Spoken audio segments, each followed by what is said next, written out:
The Bride Who Waited. The wind swept through the empty streets of Bordertown, carrying with it the low hum of a distant storm and the faint scent of dust and rain.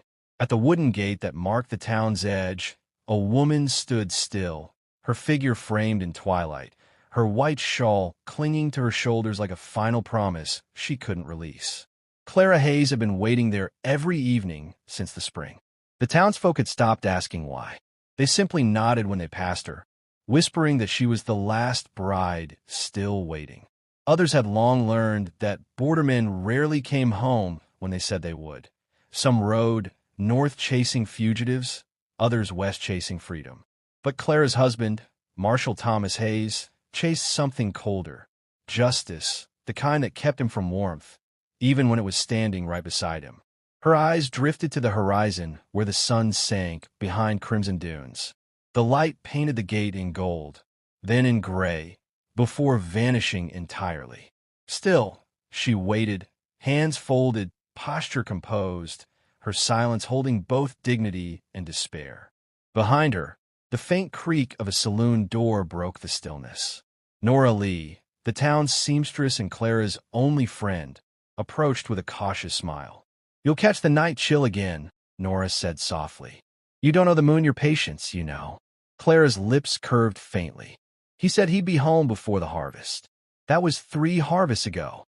Nora's voice wasn't cruel, only tired. "If love is a seed, you've watered it long enough. Let it rest." Clara looked past her, back to the gate. "Love doesn't rest," she murmured. "It just waits until it forgets what it was waiting for." The silence that followed was heavier than the evening air. Nora touched her arm, then left her there, understanding that no comfort could mend a woman's loyalty, not until it broke on its own. When the moon rose, pale and watchful, a sound rose from the darkness beyond the gate. Hoofbeats, uneven and slow. Clara stiffened. Her heart quickened, torn between hope and dread. It was too early for Thomas. His return was always heralded by the clang of the town bell, the marshal's escort. This sound was solitary. A rider emerged from the gloom. His coat was torn, his hat low, and the outline of a rifle hung across his back. His horse limped slightly, kicking up trails of dust as it slowed before her. "Ma'am," he said, voice rough from travel. His accent wasn't from around here, somewhere deeper south, like old whiskey and regret. She nodded politely, her hand resting on the gatepost. "You're a long way from any inn.